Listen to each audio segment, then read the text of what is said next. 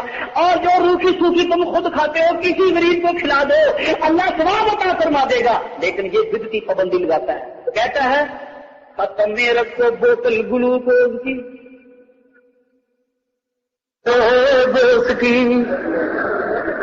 چاہے یلو کی دودھ پتی ہو کھانڈ کی، آپ مانے نہ مانے خوشی آپ کی. علماء دیوبند میں اس قسم کے فراڈ سے بچانا چاہتے ہیں اور وہ کہتے ہیں کہ جس پابندی کو نبی نے نہیں لگایا تو ملا کے پیچھے کیوں لڑتے ہو. سنت وہ ہے، وہ مسئلہ وہ ہے جس پر مدینے کی مہر لگ جائے، جس پر سرکار طیبہ صلی اللہ علیہ وسلم کی سنت کی مہر لگ جائے، جس پر اللہ کے قرآن کی آیت کی مہر لگ جائے، جس پر حدیث رسول کی مہر لگ جائے. اور جو مسائل ان مہروں سے خالی ہیں وہ سارے کے سارے بدعت ہیں. اللہ تعالیٰ بدعت سے بچائے اور سنت پر عمل پیرا ہونے کی توفیق عطا فرمائے. آگے ذرا چلو جناب سرکار مدینہ صلی اللہ علیہ وسلم کے صحابہ کرام کے میں قربان جو ماں کہنے لگی ابو بکر دودھ پی لو. نہیں اماں یہ کسی یتیم کو دے دو. اور بیٹا حلوہ کھا لو. فرمایا نہیں یہ کسی بیوہ کو دے دو. حکیم آ رہا ہے وہ تمہارے زخموں کا علاج کرے گا. نہیں اماں حکیم وہ نہیں ہے جسے تم سمجھتے ہو، میرا ایک اپنا حکیم ہے. عاشق دا جو دارو سے، پنجابی کا ترجمہ میں کرنے کی کوشش کرتا ہوں، دارو علاج کو کہتے ہیں. عاشق کا جو دارو سے باج وصال سجن دے، او سیانا جانو ایانا کہ راز نہ جانے من دے. اس کا ترجمہ یہ بنتا ہے کہ جو عاشق کا علاج یہ بتاتا ہے کہ اس کا علاج کسی دوائی میں مضمر ہے، غلط بات ہے. جو سچا عاشق کملی والے کا ہے اس کا یہ علاج ہے کہ اس کی ترستی ہوئی نگاہوں کے سامنے بدخواہ مکھرا کر دیا جائے، مصطفیٰ کا چہرہ کر دیا جائے، کالی کملی والے کی زیارت کرا دی جائے. وہ چہرے کو دیکھتا جائے گا اور ساری جسمانی روحانی بیماریاں دور ہوتی جائیں گی. جناب ابو بکر کہنے لگے اماں مجھے کملی والے کے پاس بھیج دو. توجہ خان پور کے غیور مسلمانوں، او اکابرین علماء دیوبند پر عاشق ہونے والوں، او سزوکیاں اور پکا بھر کر آنے والوں، باہر کے علاقوں سے شوق و ذوق کے ساتھ دین کی باتیں سننے والوں، اللہ تمہیں بڑا ثواب دے گا انشاءاللہ. لیکن یہ بات یاد رکھو، یہ بات یاد رکھو، ابو بکر صدیق نے یہ نہیں کہا کہ مجھے حضور کے پاس نہ لے جاؤ، بلکہ حضور کو میرے پاس لے آؤ. یہ نہیں فرمایا. اگر واقعی حضور کو کے متعلق یہ فرما دیتے ابو بکر کہ میں تو جا نہیں سکتا، بڑی مار پڑی ہے، حضور کو کہو کہ آ کر میرا حال چال پوچھ جائیں. خدا کی قسم حضور بڑے خوش ہو کر خود تشریف لاتے. نبی علیہ الصلوۃ والسلام خوش ہو کر ابو بکر صدیق کی تیمار بازی کے لیے آتے، اس کے زخموں پر دم کرنے کے لیے آتے، اسے گلے کے ساتھ لگانے کے لیے آتے، کیونکہ ابو بکر کے سوا اس وقت اور کوئی عاشق نظر نہیں آتا تھا. لیکن ابو بکر نے کہا اماں نہیں دو نوکر لاؤ. ایک نوکر کے بائیں کاندھے پر میں ہاتھ رکھ لوں گا، دوسرے نوکر کے دائیں کاندھے پر میں ہاتھ رکھ لوں گا. میں عاشقانہ انداز میں خود جاؤں گا، اس لیے کہ جو عاشق ہوتا ہے وہ مصطفیٰ کے پاس جاتا ہے، حضور کو اپنے پاس نہیں بلاتا.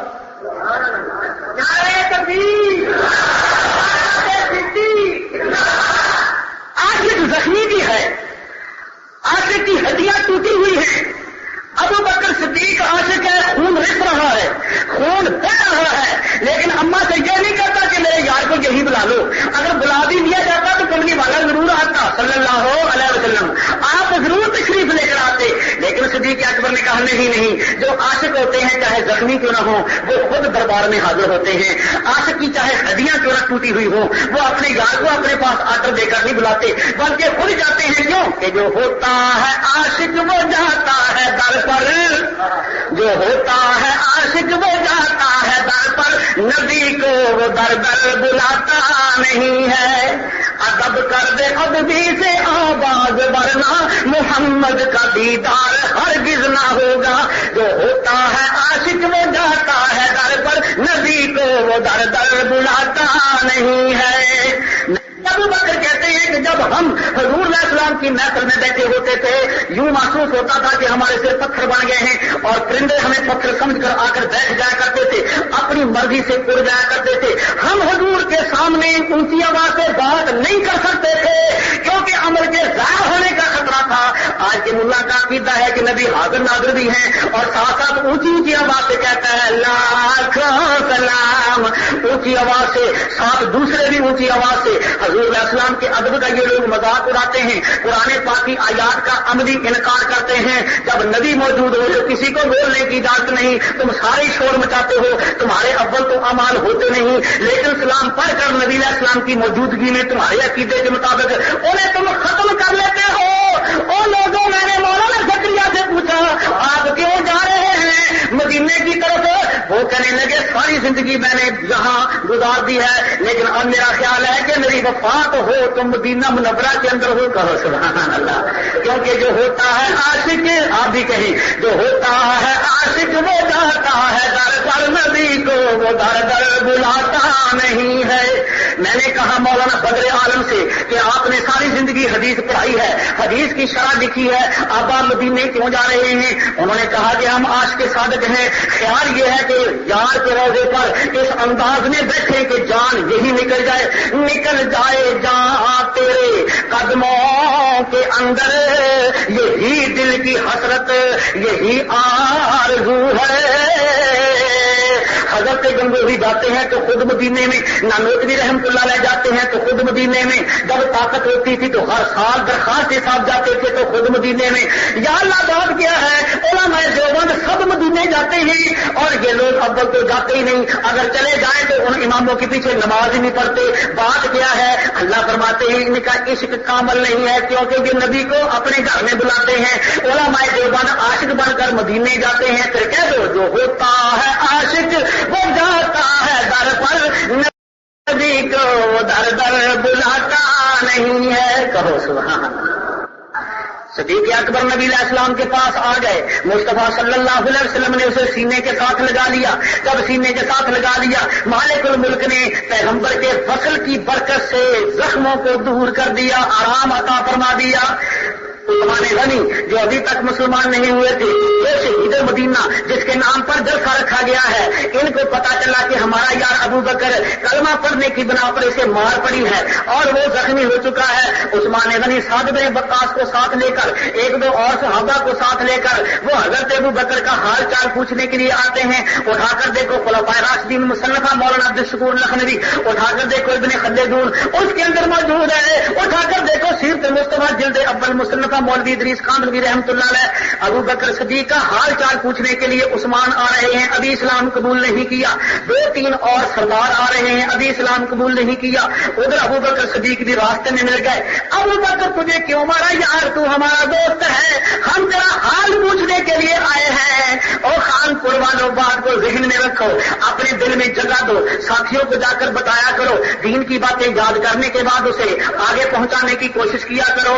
جناب ابو بکر کہنے لگے عثمان کیا کہہ رہا ہے، اگر تو میرا دوست ہے، تیری میری دوستی بڑی پرانی ہے، ہم اکٹھے تجارت کرتے رہے ہیں، کبھی تو نے ایک پیسہ نہیں مارا، ہم ہمیشہ سفر پر اکٹھے، حضرت کے اندر اکٹھے، سخاوت کے موقع پر اکٹھے، فنکشن کے موقع پر اکٹھے۔ ابو بکر میں تو حال پوچھنے کے لیے آیا تھا، تو میرا دوست ہے۔ توجہ ذرا کیجیے گا، جناب ابو بکر کہنے لگے عثمان الفاظ واپس لے لے، تو میرا دوست نہیں، میں تیرا دوست نہیں، میرا وہی یار ہے جو کملی والے کا یار ہے۔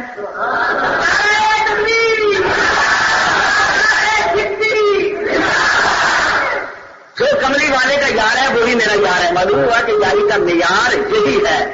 اور آپ شیعوں کا جنازہ پڑھتے ہیں، کبھی کبھی شیعوں کو اپنے جنازے میں اکٹھا کر لیتے ہیں، حالانکہ تحفۃ العوام میں لکھا ہوا ہے کہ اگر کوئی شیعہ سنی کی نماز جنازہ پڑھے تو اس میں وہ یہ دعا پڑھے کہ یا اللہ اس سنی کو اعلیٰ درجے کا جہنم عطا فرما، استغفر اللہ۔ تو بہتر یہ ہے کہ ایسے آدمی کو وہاں کھڑے ہونے نہ دیا جائے، اور تم وہاں جا کر جنازے میں ان کی مغفرت کی دعا مانگتے ہو، اللہ مغفر لی حینا و میتنا و شاہدنا و غائبنا۔ حالانکہ جو آدمی جہنم کا حقدار ہے، خدا نے نبی کو حکم دیا کہ اگر آپ 70 مرتبہ بھی استغفار کریں، اس سے بھی زیادہ استغفار کریں، پیغمبر میں تیری استغفار بھی ان لوگوں کے حق میں ماننے کے لیے تیار نہیں جن کے سینے میں عثمان کا بغض موجود ہے، جن کے سینے میں صدیق کا بغض موجود ہے، جن کے سینے کے اندر صحابہ کرام کا بغض موجود ہے۔ اللہ تعالیٰ اپنے نبی کو کہہ رہے ہیں اور ہم ان کے ساتھ دوستیاں لگاتے ہیں، ہم ان کے ساتھ پیار لگاتے ہیں، ہم ان کے ساتھ محبت ڈالنے کی کوشش کرتے ہیں۔ یاد رکھو یہ ایمان نہیں، یہ باتیں ایمان کے خلاف ہیں، یہ باتیں اسلام کے خلاف ہیں۔ یہ کون ہے؟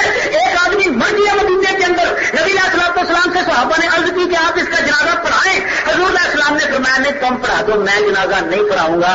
یا رسول اللہ صلی اللہ علیہ وسلم آپ کا جنازہ پڑھانا تو بخشش کا سرٹیفکیٹ ہے، آپ کا جنازہ پڑھانا تو جنت کا ویزے کے مطابق ہے، آپ کا جنازہ پڑھانا تو جنت میں داخلے کا ایک بہترین قسم کا ذریعہ ہے۔ فرمایا نہیں میں اس کا جنازہ نہیں پڑھاؤں گا، انہا یبغض عثمان، کہ یہ عثمان سے بغض رکھا کرتا تھا، جو عثمان سے بغض رکھے محمد اس کا جنازہ پڑھانے کے لیے تیار نہیں ہے صلی اللہ علیہ وسلم، اس کے حق میں یہ دعا مانگنے کے لیے تیار نہیں ہے کہ اس کو اللہ جنت عطا فرمائے۔ اور مجھے اپنے صدر پر بھی بہت ہی گرا ہے، ادھر سے تو وہ یہ کہتا ہے کہ مرضیت ایک کینسر ہے، ٹھیک ہے نا، میں جا رہا ہوں، ادھر سے تو وہ کہتا ہے کہ یہ کینسر کی بیماری ہے، اگر کسی تندرست انسان کو کینسر کی بیماری لگ جائے اس کا کوئی علاج نہیں ہے، اگر علاج ہے تو پیسہ کتنا لگتا ہے کہ پھر بھی یقینی طور پر شفا نہیں ہوتی۔ کینسر ایک موت کا پیغام ہے، کینسر زندگی ختم کرنے کا پیغام ہے، تو گویا کے ذال حق کے ہم اس بات کی قدر کرتے ہیں۔ وہ کہتا ہے کہ مرضیت ایمان داروں کے لیے اور ایمان کے لیے ایک کینسر ہے، یہ ایمان ختم کر دیتا ہے۔ اور ادھر سے جب ظفر اللہ خان کے متعلق وہ دعا مانگتا ہے تو کہتا ہے کہ اللہ اسے جوار رحمت میں جگہ عطا فرمائے، اونچی کہو استغفر اللہ۔ مرضی جوار رحمت میں جا سکتا ہے ایمان سے بتائیں؟ جو وہ کینسر ہے تو وہ تو رحمت کا حقدار ہی نہیں ہے، وہ جوار رحمت میں کس طریقے سے جائے گا؟ بلکہ جوار رحمت جوار میں نہ ہوتا ہے پڑوس، ہم تو اسے جوار جہنم بھی کہنے کے لیے تیار نہیں۔ اس کا مطلب یہ ہے جوار جہنم کا کہ اللہ سے جوار جہنم میں جگہ عطا فرمائے کہ جہنم اگر 10 فٹ کے فاصلے پر ہے اور مرزا وہ جو مر گیا ظفر اللہ وہ 10 فٹ کے باہر ہے جہنم سے، تو وہ جوار جہنم کا لفظ اس پر بولا جائے گا۔ ہم یہ نہیں کہیں گے کہ جوار جہنم میں جگہ دے، ہم کہیں گے اس بے ایمان کو جہنم کے اندر جگہ دے، ٹھیک ہے نا؟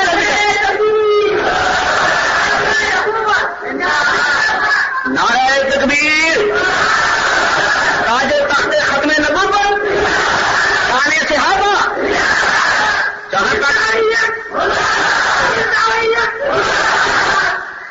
اس واسطے جناب آگے ذرا چلیں تھوڑا سا۔ جناب ابو بکر صدیق رضی اللہ تعالیٰ عنہ نے فرمایا کہ تمہاری اور میری یاری ختم، عثمان غنی مچل گئے، دل پر ایک چوٹ آئی اور ایک بہت بڑا صدمہ آیا۔ اے ابو بکر تم کیوں کہہ رہے ہو، کیوں کہہ رہے ہو کہ تیری میری یاری ختم؟ فرمایا میں نے کملی والے کا کلمہ پڑھا ہے، اب یار وہی ہوگا جو مدنی سرکار کا کلمہ پڑھے گا، جو اسلام کا فارم پر کر کے نظام مصطفیٰ کی تحریک میں شامل ہوگا، حضور علیہ السلام کی تحریک کا ممبر بن جائے گا۔ اس کے ساتھ میری دوستی، باقیوں کے ساتھ سوشل بائی کاٹ۔ عثمان غنی نے پھر جوش میں آ کر کہا کہ ابو بکر ہم تیری یاری کو خیرباد نہیں کہہ سکتے، ہم تیری یاری کو ختم نہیں کر سکتے، اس لیے کہ تو ذہین بھی ہے، تو عقیل بھی ہے، تو سمجھدار بھی ہے، تیرا اخلاق بڑا پاک ہے، تو جو بھی فیصلہ کرتا ہے سوچ سمجھ کر فیصلہ کرتا ہے، لہذا تیری یاری ختم کرنے کی بجائے میں تیری شرط کو قبول کرنے کو تیار ہوں۔ پڑھا دے لا الہ الا اللہ، لا الہ الا اللہ محمد رسول اللہ۔ تو ان کتابوں کے مطالعے سے پتہ چلتا ہے حضور علیہ الصلوۃ والسلام نے تبلیغی گشت کیا، اللہ نے ساری عمر کا چلا لگانے والا ابو بکر دے دیا، ابو بکر نے گشت کرتے ہوئے مار کھائی تو ساری زندگی کا چلا لگانے والا اللہ نے عثمان دے دیا۔ صرف عثمان ہی نہیں بلکہ سعد بن ابی وقاص دیے, حضور کے معمودی عطا فرما دیے, اور بھی جماعت کے برکت عطا فرما دیے. پھر بڑی پیاری جماعت بن گئی, مختصر سی جماعت بن گئی, لیکن مظلوموں کی جماعت. کن کی جماعت؟ مظلوموں کی جماعت. کئی آدمی کہتے ہیں کہ مظلوم ہے تو امام حسین. میں کہتا ہوں امام حسین میرے پیر ہیں, سنیوں کے پیر ہیں, اس کے اندر کوئی شک نہیں کہ وہ مظلوم ہے, لیکن وہ بھی تو مظلوم ہے جسے کوئلوں پہ لٹا کر مارا گیا. وہ بلال بھی مظلوم ہے جسے کوئلوں پہ لٹایا گیا. وہ صہیب بھی مظلوم ہے جس کے سینے پہ پتھر رکھا گیا. وہ خبیب بھی مظلوم ہے جسے مکے میں پھانسی دی گئی. وہ زید بھی مظلوم ہے جس پر تیروں کی بارش نازل کی گئی. وہ عثمان بھی مظلوم ہے. حسین پر 3 دن کے لیے پانی بند ہے, عثمان تیرے اوپر 18 دن کے لیے پانی بند. وہ بھی مظلوم ہے جسے شہید کربلا کہتے ہیں. وہ بھی مظلوم ہے جسے شہید مدینہ کہتے ہیں. وہ بھی مظلوم ہے اور وہ بھی مظلوم ہے. اس پر پانی بھی بند, اس پر پانی بھی بند, لیکن وہ بے اختیار تھا جس پر کربلا میں پانی بند. اس نے بڑا کہا کہ مجھے یا یزید کے پاس لے جاؤ, یا مجھے مدینے جانے کی اجازت دو, یا پھر مجھے ایسی فوجوں میں بھیج دیا جائے جو جہاد کے اندر مصروف ہیں. حسین باقی زندگی جہاد میں صرف کر دے گا, لیکن ان کی ایک نہ مانی گئی. اور حضرت امام حسین وہاں بے بس نظر آتے ہیں, لیکن سرزمین مدینہ کے اندر عثمان غنی بے بس نظر نہیں آتے. حضرت علی رضی اللہ تعالیٰ عنہ شیر خدا کہتے ہیں, عثمان میری تلوار دلوائیوں کو قتل کرنے کے لیے حاضر ہے, میرے بیٹے حسن اور حسین پہرا دینے کے لیے حاضر ہیں. کہو سبحان اللہ. لوگ اس انداز میں اہل بیت کی شان پیش کرتے ہیں کہ سامعین یہ محسوس کریں کہ ان کے درمیان بڑی دشمنی تھی. معاذ اللہ, حضرت عثمان کے درمیان حسین کے درمیان دشمنی تھی. توبہ توبہ. امیر معاویہ کے درمیان امام حسن کے درمیان دشمنی تھی. حضرت علی اور ابو بکر صدیق کے درمیان دشمنی تھی. یاد رکھو ان کے درمیان دشمنی نہیں تھی. جتنا پیار ان کا آپس میں تھا کسی اور کا نہیں تھا, اس لیے کہ تاریخ بتاتی ہے کہ جب عثمان پر گھیراؤ کر لیا گیا, عثمان کو گھیرے میں لے لیا گیا, لینے والے یہی شیعوں کے پیر تھے, عبداللہ ابن سبا کی پارٹی تھی, یا وہ مقصدین جو کچھ شام سے آئے ہوئے تھے, یا کچھ مصر کے علاقے سے تعلق رکھتے تھے, یا یہی عبداللہ ابن سبا کی پارٹی یہودیوں کی جو کہ سرزمین مدینہ کے اندر رہ کر ہی آل رسول کے عشق کا لیبل لگا کر اندر صحابہ پاک کی حرمت کی جڑیں کاٹ رہی تھی. انہوں نے جس وقت اپنے منصوبے کو پایا, تکمیل تک پہنچایا, عثمان غنی کے ارد گرد گھیرا ڈال لیا گیا.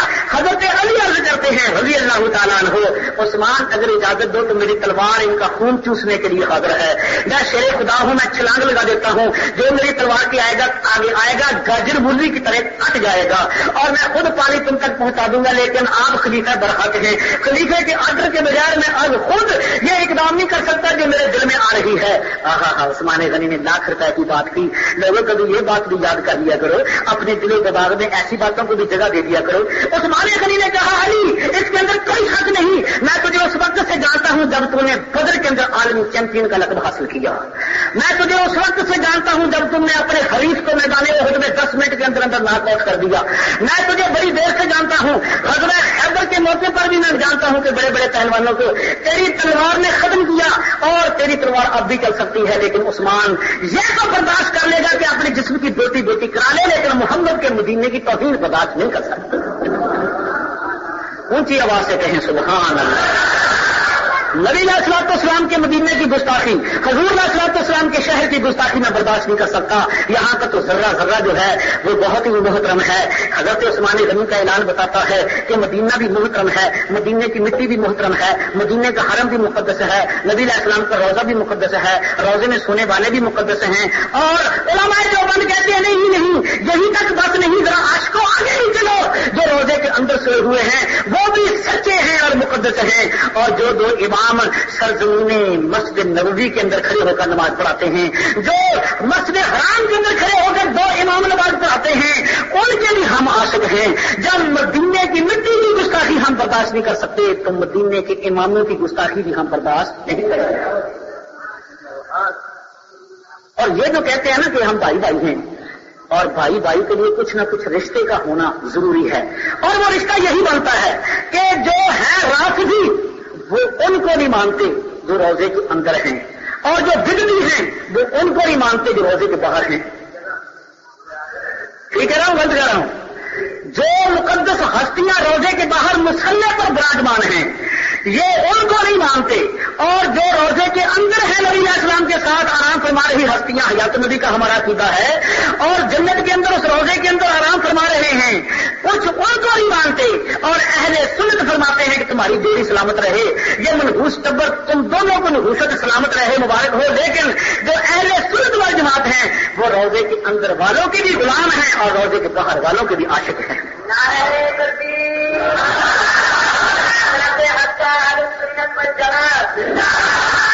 الزام لوگ ہم کو دیتے ہیں، سب مجھے کو کہتے ہیں کہ رات نیچی نگاہ اپنی، کوئی اور سے نہیں کہتا نہ نکلو یوں اجا ہو کر۔ ہم پر تو الزام ہے کہ یہ گستاخ ہیں، میں کہتا ہوں گستاخ تو تم ہو، کہ وہ گستاخ ہیں جو روزے والے اندر والوں کو نہیں مانتے، اور یہ وہ گستاخ ہیں جو باہر والوں کو نہیں مانتے۔ اور اگر کوئی وہاں کا مقدس امام سرزمین پاکستان میں آ جائے تو یہ فتویٰ لگاتے ہیں کہ ان کے پیچھے نماز نہیں ہوئی، کہو استغفراللہ۔ یہ کہتے ہیں کہ ان کے پیچھے نماز نہیں ہوئی، اور ہمارا عقیدہ ہے کہ یہاں اگر نماز پڑھائیں تو یہاں بھی ہوتی ہے، وہاں پڑھائیں تو وہاں بھی ہوتی ہے۔ امام تو امام ہیں، جو وہاں کی بلیاں ہیں ہم ان کا بھی ادب کرتے ہیں، مکے مدینے کے کتوں کا بھی ہم ادب کرتے ہیں، اور وہاں کی ہر قسم کی مصنوعات کا ہم ادب کرتے ہیں۔ ارے تم علماء دیوبند پر گستاخ ہونے کے فتوے لگاتے ہو، کاپیاں کتابیں اٹھایا کرتے ہو، اگر ہم نے تمہارے چیخڑے اٹھا لیے، اگر ہم حوالے دینے شروع کر دیے تمہاری کتابوں کے، اس میں ایسا گند موجود ہے اس کے چھینٹے بڑی دور دور تک جائیں گے۔ ہم گند کو چھیڑنا نہیں چاہتے، اس لیے ہم کہتے ہیں ہمارا عقیدہ کتابریوں سے ثابت نہیں، ہمارا عقیدہ دو چیزوں سے ثابت ہے، یا ہمارا عقیدہ قرآن سے ثابت ہے یا محمد کے فرمان سے ثابت ہے۔ ہمارے ساتھ بحث کرنی ہے تو کسی مولوی کی کتابری اٹھانے کی ضرورت نہیں، آؤ قرآن کو اٹھا کر لاؤ۔ ہم اپنا عقیدہ قرآن سے ثابت نہ کریں تو پسٹل باہر سے منگوانے کی ضرورت نہیں، ہمارے ہی پسٹل سے ہماری گولی مار دو۔ اور اگر ہم حدیث سے اپنا مسلک ثابت نہ کر سکیں تو ہمیں آپ مار دیں۔ نعرہ تکبیر، خبر ہونا چاہیے نا۔ ان اللہ مع الصابرین، کہو سبحان اللہ۔ اندھیرے کے بعد اللہ نے اجالا عطا فرما دیا، وہ اندھیرا اجالا دیکھنے والوں، اللہ تبارک و تعالیٰ ہمیں اجالا ہی اجالا عطا فرمائے۔ اس لیے ہمارا عقیدہ بڑا پیارا عقیدہ ہے۔ بیٹھ جاؤ بھائی، ہمارا جس نے جانا چلے جاؤ، ہمارا عقیدہ بڑا پیارا عقیدہ ہے۔ 20 منٹ باقی رہ گئے ہیں تقریر ختم ہونے میں، پوچھنے کی کوشش نہ کریں، دعا مانگ کر جائیں۔ اللہ علیہ وسلم۔ ایک بندہ کہنے لگا جی باقی تو دیوبندی خریدا حضور نو نہیں مانتے، میں تو تھوڑے برے نو مانتے۔ اگر نبی علیہ الصلوۃ والسلام کو نہیں ماننا تھا تو پھر اتنی قربانیاں کیوں دی؟ داڑھی کملی والے نے فرمایا تم داڑھی رکھو، ہم نے داڑھی رکھی۔ نبی علیہ السلام نے فرمایا قرآن پڑھو پڑھاؤ، ہم نے اپنے بچوں کو قرآن پاک حفظ کرایا۔ اللہ کے پیغمبر نے فرمایا ساری زندگی دین پر لگا دو، ہم نے مدرسے بنا دیے۔ اللہ کے نبی نے فرمایا دن رات آرام کو ترج کر دو، دن رات ہماری اللہ کی توحید اور میری رسالت کی شانیں بیان کرو۔ ہم رات کو 2 گھنٹے سوتے ہیں اور آج شاید نہ ہی سوئیں، کبھی کبھی سونے کا موقع ملتا ہے۔ ہم سارے کا سارا آرام نبی علیہ الصلوۃ والسلام کے عشق کی بنا پر قربان کر رہے ہیں۔ اللہ تبارک و تعالیٰ تمہیں اپنے میٹر دما کے سیدھے چلانے کی توفیق عطا فرمائے۔ ایسی باتیں وہی کرتا ہے جس کا میٹر پٹھا چلتا ہے، جس کا میٹر الٹا چلتا ہے، اور جس کا دماغ صحیح ہے وہ ایسی باتیں نہیں کر سکتا۔ ہے جناب علی گھراؤ پڑا ہوا ہے۔ حضرت عثمان غنی کہہ رہے ہیں سوال ہی پیدا نہیں ہوتا کہ میں سرزمین مدینہ کے اندر لڑائی کا آرڈر نہیں دے سکتا ہوں۔ لوگوں جب پانی بند ہو گیا اور خیال تھا کہ آج حملہ ہو جائے گا، حضرت علی نے حسن اور حسین کو بلایا رضی اللہ تعالیٰ عنہما، فرمایا بیٹا تمہارے چچے عثمان پر بڑا سخت وقت آ گیا ہے، میں نے پیشکش بھی کی ہے کہ میں حملہ کر دیتا ہوں، میرے ساتھ مدینے کے اور لوگ بھی شامل ہو جاتے، ہم چند گھنٹوں میں دلوائیوں کو ختم کر دیتے، ہمیشہ کے لیے شیعہ سنی مسئلہ حل ہو جاتا۔ لیکن عثمان غنی رضی اللہ تعالیٰ عنہ مدینے کی توہین برداشت نہیں کر رہے، لہذا تم عثمان غنی کے دروازے کے آگے کھڑے ہو کر پہرا دو، اپنے چچے پر جان کو قربان کر دینا، لیکن کوئی بلوائی عثمان کے قریب نہ پہنچے۔ سبحان اللہ، یہ محبت نہیں ہے تو اور کیا؟ کون ہے جو اپنے بیٹوں کو اس انداز میں پیش کرتا ہے؟ حضرت عثمان غنی کی محبت میں آ کر، احترام میں آ کر مولا علی اپنے بیٹوں کو دروازے پر کھڑا کر دیتا ہے۔ جب پانی بند کر دیا گیا عثمان غنی کا، حضرت نائلہ سے کہا کہ تم یہاں پوڑی لگا دو سیڑھی، میں ذرا دیوار کے اوپر سے اپنا سر مبارک نکال کر بلوائیوں کے سامنے پانی کی حقیقت کو پیش کر دوں، ان کو بتا تو دوں کہ جس کنویں کا پانی تم نے بند کیا ہے وہ کون سا کنواں ہے۔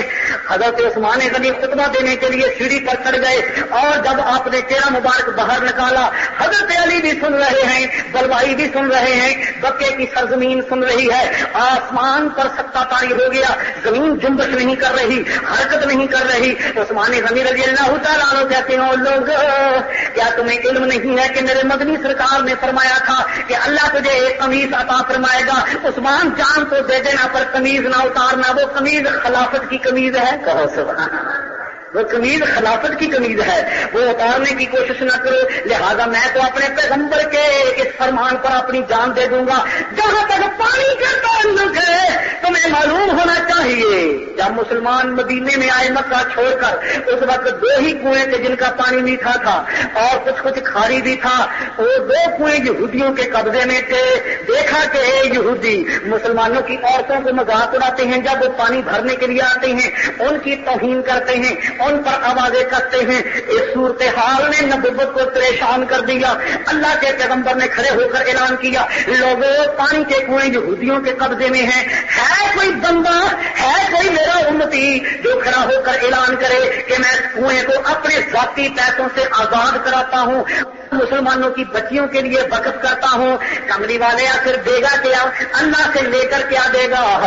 اس حدیث کا مفہوم بھی یاد رکھنا، کبھی بات بیان کرنی پڑ جاتی ہے، تمہارے سینے میں عشق مصطفیٰ کے کچھ ہیرے اور کچھ یادیں موجود ہونی چاہیے۔ عثمان غنی بھی پوچھنے لگے کیا ملے گا؟ فرمایا جہاں میرا جنت میں محل ہوگا، کنواں آزاد کرانے والے کا ساتھ ہی محل بناؤں گا اور دونوں محلوں کے درمیان جنت کی نہر چل رہی ہوگی۔ سبحان اللہ، اپنے پڑوس میں محل بنواؤں گا، جو آدمی کنواں لے کر دے گا۔ لوگ بات سن رہے ہیں، لوگ تقریر سن رہے ہیں، کئی مجبور لوگ آنسو بھی بہا رہے ہیں، حضرت علی کے آنسو چل رہے ہیں، داڑھی تر ہوگی عثمان غنی کی تقریر سن کر رضی اللہ تعالیٰ عنہ، اس بے بسی کو دیکھ کر بھی عثمان غنی نے کہا، لوگوں پھر میں نے اعلان کیا کہ میں آپ کے محل کے ساتھ اپنا محل جنت میں بنوانا چاہتا ہوں۔ مدنی سرکار 2 روپے مانگنے کی ضرورت نہیں، جیسے یہ 11ویں والے مانگتے، ماشاء اللہ 1 روپیہ مائی صاحب نے دے دیتا، 3.5 ایک بابے نے دے دیتے، اللہ اس قسم کی لعنت سے بچائے، کہو آمین۔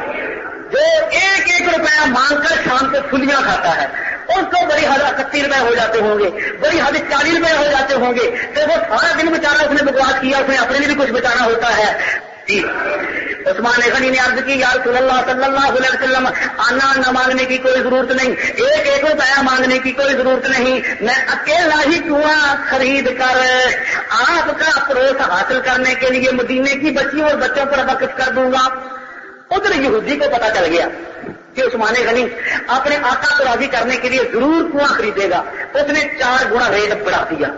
جیسے کوئی آپ کا پڑوسی ہونا، اس کو پتا ہو کہ اس کی جگہ بہت کم ہے، 33 باندھنی ہے بیچارے نے، یہ مرلہ مجھ سے ضرور لے گا، تو لوگ دیں گے 2000 کو، وہ 7000 قیمت بتائے گا کہ لینی تو ہے اتنے جگہ، یہ یہودیوں کا کام ہے۔ ایسے ہی جناب یہودی نے 4 گنا ریٹ بڑھا دیا کہ 40,000 روپیہ لوں گا۔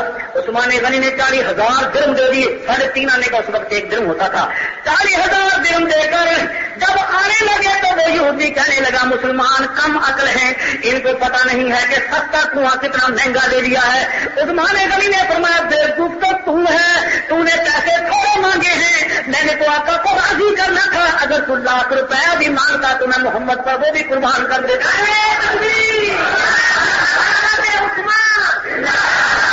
کم عقل تو ہے، ہم تو اپنے آقا کو راضی کرنا چاہتے ہیں، ہم تو کملی والے کو راضی کرنا چاہتے ہیں، ہم تو عرش والے کو راضی کرنا چاہتے ہیں۔ یہودی نے کہا بہت اچھا، لیکن ساتھ ہی خوش اور ہوا۔ اس نے کہا 40,000 تو دے دیے، لیکن اس کا پانی اتنا میٹھا نہیں ہے جتنا تم تصور کر رہے ہو، اس میں کھاری پن موجود ہے۔ حضرت عثمان غنی فرماتے ہیں، اگر یہ کھارا ہے تو اللہ نے پیغمبر کے لعاب کے اندر شوگر مل لگا دی ہے۔ سبحان اللہ۔ اور آج تجربہ کر کے دیکھو، اور یہودیوں تم بھی آ جاؤ، یہودی بھی آ گئے، عیسائی بھی آ گئے، وہ منظر دیکھنے کے لیے جب نبوت نے لعاب دہن کو اللہ کا نام لے کر پانی میں ڈالنا، اس میں کے اندر کوئی شک نہیں کہ جتنا بھی میٹھا ڈالا جائے کبھی کھاری کنویں میٹھے نہیں ہوئے۔ سلطان باہو اسی کو فرماتے ہیں کہ کھاری خو کدے میٹھے نہ ہوں دے، پاویں 100 من میٹھا پائیے پر کوڑے تمہیں تربوز نہ ہوں دے، پاویں توڑ مکے لے جائیے. ایک تما پاکستان وچوں چلیا حج کرنے واسطے خانپور دے ڈبے اندر اسٹیشن دے اندر گڈی دے وچ بیٹھ گیا. چلدا چلدا کراچی تما پہنچ گیا. کراچی پہنچن تو بعد جدے چلے گیا. جدے تو بعد مکے چلے گیا. حج کیتا روضہ رسول تے گیا. اوتھے دیکھدا رہیا کہ اذان صلاۃ تو بغیر ہوندی ہے. سبحان اللہ. اپنے کنی اپنے اکھی دیکھتا رہا کہ کنی سنتا رہا. وہ آنکھوں کے ساتھ دیکھتا رہا, کانوں کے ساتھ سنتا رہا کہ یہاں جو اذان ہوتی ہے بغیر صلاۃ کے ہوتی ہے, مدینے کے اندر بھی بغیر صلاۃ کے, مکے کے اندر بھی بغیر صلاۃ کے. جب لوگ یہاں مرتے ہیں تو بعد میں دعا کوئی نہیں مانگتا. وہ کوڑا تما دیکھ رہا تھا, دعا بھی بعد میں نہیں مانگتے. اور وہ کوڑا تما یہ بھی دیکھ رہا تھا کہ مرنے کے بعد عربی تیجا نہیں کراتے, ساتہ نہیں کراتے, 40واں نہیں کراتے. وہ 3 مہینے رہا مکے مدینے میں. اس نے وہاں دیکھا کہ وہاں 11ویں کوئی نہیں دیتا, 12ویں کوئی نہیں دیتا, 22ویں کے کنڈے کوئی نہیں دیتا. جب حج کرنے کے بعد اس نے وہاں دیکھا کہ کھڑے ہو کر سلام کوئی نہیں کرتا. واپس آ کر اسے پوچھا کہ بھائی بتاؤ وہاں کا دین کیسا, وہاں کا مذہب کیسا, وہاں کے دین اسلام کی رونقیں کیسی. وہاں تو نبی علیہ السلام نے فرمایا مدینے کے اندر قیامت تک ہدایت رہے گی, مکے کے اندر قیامت تک ہدایت رہے گی. دجال تک مکے اور مدینے کی حدود میں نہیں آ سکتا. یہ 2 ہی شہر ہے جہاں قیامت تک ہدایت رہے گی. بھائی جہاں جو مرکز ہے ہدایت کا, جو منبع ہے, اور تم کیا دیکھ کر آئے ہو. وہ کہنے لگا جی وہاں صلاۃ نہیں پڑھتے کیونکہ وہابی ہیں, وہاں 11ویں نہیں دیتے کیونکہ وہابی ہیں, وہاں جنازے کے بعد دعا نہیں مانگتے کیونکہ وہابی ہیں, وہاں جنازے میں کچھ بھی نہیں عرس وغیرہ نہیں مناتے کیونکہ وہابی ہیں, حضور کے روضے پر سجدہ نہیں کرنے دیتے کیونکہ وہابی ہیں. اور تو نے مکے مدینے کے امام کے پیچھے نماز پڑھی کہ نہیں؟ اس نے کہا میں قرآن سر پر رکھ کر کہتا ہوں میں نے ایک بھی نماز نہیں پڑھی. کہو ایک مولوی نے قرآن سر پر رکھ کر کہا کہ میں نے وہاں ایک بھی پیچھے نماز نہیں پڑھی. اسی کو سلطان بہو کہتے ہیں کہ کوڑے تم میں تربوز نہ ہوں دے. کہو سبحان اللہ. کوڑے تم میں تربوز نہ ہوں دے, تمہیں توڑ مکے لے جائیے. دیوبندی اور مباحت بندہ جب جاتا ہے گناہگار, وہ بھی کڑوا ہوتا ہے, گناہوں کی کڑواہٹ ہوتی ہے, لیکن مکے جا کر رو رو کر دعائیں مانگتا ہے. اللہ تبارک و تعالیٰ بخشش کی مٹھاس عطا فرما دیتے ہیں. حضور کے روضے کے پاس کھڑا ہو کر درود پڑھتا ہے اور اللہ تبارک و تعالیٰ اسے مٹھاس عطا فرما دیتے ہیں. جب آتا ہے تو میٹھا ہوتا ہے, لیکن یہ کوڑ کما جب اسے یہاں چیرا گیا تو وہ کڑوے کا کڑوا ہی تھا, کیونکہ کوڑے تمہیں تربوز نہ ہوں دے, پاویں توڑ مکے جائیے.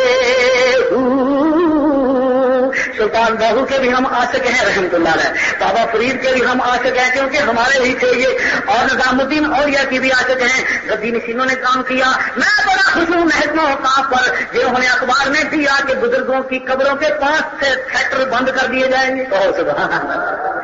یعنی جو مسئلہ علماء دیوبند کا ہے اخیر کا نہیں آئی ہے, یہ لوگ تب کام چلے گا جب تھیٹر بند ہو جائیں گے تو یہ لوگ آنا جانا بھی بند ہو جائیں گے. ایک محبوبہ ہوتی ہے جناب علی پرندے کی, عاشق ہوتا ہے خانگڑھ کا اور گناہ کا ملاق ہوتا ہے کسی میلے پر جا کر. تو جب یہ چیزیں ختم کر دی جائیں گی, غنڈہ گردی اپنے آپ ختم ہو جائے گی, چوری اپنے آپ ختم ہو جائے گی, بدماشی اپنے آپ ختم ہو جائے گی. جناب عثمان غنی رضی اللہ تعالیٰ عنہ نبی علیہ السلام کو لے کر آئے کہ جی کنواں کو لے لیا اور 40,000 روپیہ بھی دے دیا, لیکن پانی کھارا ہے. حضور علیہ السلام نے دعا کے دہن کو پانی میں پھینکا, ڈالا. جس وقت پانی کو باہر نکالا, پہلے یہودی کو پلایا, عثمان غنی کو بعد میں پلایا, پھر صحابہ کو پلایا, پھر خود دیا. علماء اکرام لکھتے ہیں باقی تو جادو کر کر چلے گئے, لیکن 2 بڑے یہودی کہنے لگے لا الہ الا اللہ. سبحان اللہ.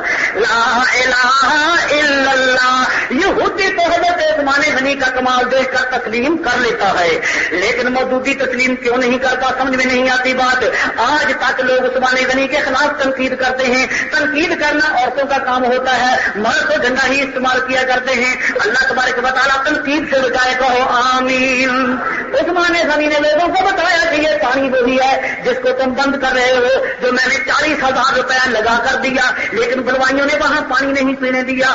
جس وقت آخری دن آ گئے اور جسم کے اندر کمزور کمزوری آ گئی اور اثر کے بعد حملہ ہونا تھا. دوپہر کے وقت حضرت عثمان غنی خواب دیکھتے ہیں. خواب کے اندر کیا دیکھا کہ آج خواب میں کالی کملی والا آیا. کہو سبحان اللہ. خواب میں کیا دیکھا؟ حضرت ابو بکر بھی ساتھ ہیں. خواب میں کیا دیکھا؟ فاروق اعظم بھی ساتھ ہیں. اس لیے کہ کملی والا جب خواب میں بھی آتا ہے تو یار ساتھ ہوتے ہیں. کہو سبحان اللہ. اتنا گہرا عشق ہے, اتنا گہرا پیار ہے آپس میں, اتنا گہرا لگاؤ ہے آپس میں کہ اگر خواب میں بھی آتے ہیں تو وہ بھی پھر اکٹھے ہی آتے ہیں, ساتھ ساتھ ہی آتے ہیں. اور جناب سرکار طیبہ نے ہنس کر تسلی دی عثمان کو. عثمان فکر نہ کر, اب کسی سے پانی مانگنے کی اجازت نہیں, کسی سے روٹی مانگنے کی اجازت نہیں, کیونکہ میں اللہ سے اجازت لے کر آیا ہوں اور تجھے بتانا چاہتا ہوں کہ آج روزہ تو نے حوض کوثر پہ میرے ساتھ افطار کرنا ہے. کہو سبحان اللہ. حضرت عثمان غنی بیدار ہوئے تو ہنس رہے تھے, مسکرا رہے تھے. ذرا ایک تبسم کی تکلیف کرنا کہ گلشن میں سب پھول مرجھا رہے ہیں. عثمان غنی ہنس رہے تھے. حضرت نائلہ بھی تو مظلوم تھی نا, جو اپنے خامد کے ساتھ نظر بندی والی مدت پوری کر رہی تھی. اور فرمایا آج آپ ہنس رہے ہیں جبکہ پیاس نے برا حال کر دیا ہے, آج آپ مسکرا رہے ہیں جبکہ پانی کے بغیر کھانا اندر نہیں جاتا. جناب عثمان غنی فرماتے ہیں آج میرے خواب میں وہ آیا جو یتیموں کے سر پر نبوت کا ہاتھ پھیرتا تھا تو روتے ہوئے یتیم بھی ہنس پڑتے تھے. روتے ہوئے یتیم بھی ہنس پڑتے تھے. آج مولوی جاتا ہے تو ہنسنے والے یتیم رو پڑتے ہیں, اسے پتا ہوتا ہے کہ سارا حلوہ یہی اٹھا کر لے جائے گا. اللہ تعالیٰ گھر کا کھانے کی توفیق عطا فرمائے. کہو آمین. عثمان غنی تبسم فرما رہے ہیں, عثمان غنی ہنس رہے ہیں. فرمایا آج میرے خواب کے اندر بس دعا مکھڑے والا آیا, الم نشرح لک صدرک والے سینے والا آیا, الم نجعل لہ عینین وہ آیا پیغمبر. لہذا اس نے مجھے یہ فرمایا کہ آج حوض کوثر سے پانی میں پلاؤں گا. آج جنت کی کیاریوں میں نرسری میں بیٹھ کر اکٹھے کھانا کھائیں گے. عثمان غنی رضی اللہ تعالیٰ عنہ جب یہ بات نائلہ کو کہی پھر آپ نے آخری خطبہ دیا کہ لوگوں آج کے بعد تمہاری تلوار نیام میں نہیں آئے گی, انتشار پیدا ہوگا, تم خود ہی خلافت کی برکات کو ختم کر رہے ہو. اور جب یہ خطبہ دیا حضرت علی رو رہے ہیں, حسن حسین رو رہے ہیں, صحابہ پاک رو رہے ہیں, لیکن بلوائیوں نے حملہ کر کے عثمان غنی کو شہید کر دیا. لیکن میں قربان جاؤں, حضرت حسین کا خون گرتا ہے تو کربلا کی مٹی پہ گرتا ہے, عثمان کا خون شہادت گرتا ہے تو محمد کے قرآن پر گرتا ہے. ساری زندگی قرآن سے پیار کیا نا. رات کو ایک قرآن پڑھا کرتے تھے تہجد میں, ہر روز ہی روزہ ہوتا تھا ممنوع دنوں کے علاوہ. عثمان غنی رضی اللہ تعالیٰ عنہ نے قرآن کے ساتھ پیار پایا تو خون قرآن کی اس ایت پر گرا جس کا یہ ترجمہ ہے, اور جس ایت یہ ہے کہ فَسَيَكْفِيكَهُمُ اللَّهُ وَهُوَ السَّمِيعُ الْعَلِيمُ. اے عثمان تم ہمارے پاس آ جاؤ, تمہارے لیے جنت کی حوریں کھانے لے کر کھڑی ہوئی ہیں, تمہارے لیے حوض کوثر کا پیالہ کالی کملی والا لے کر کھڑا ہوا ہے. تم ہمارے بھی محبوب ہو, کالی کملی والے کے بھی محبوب ہو.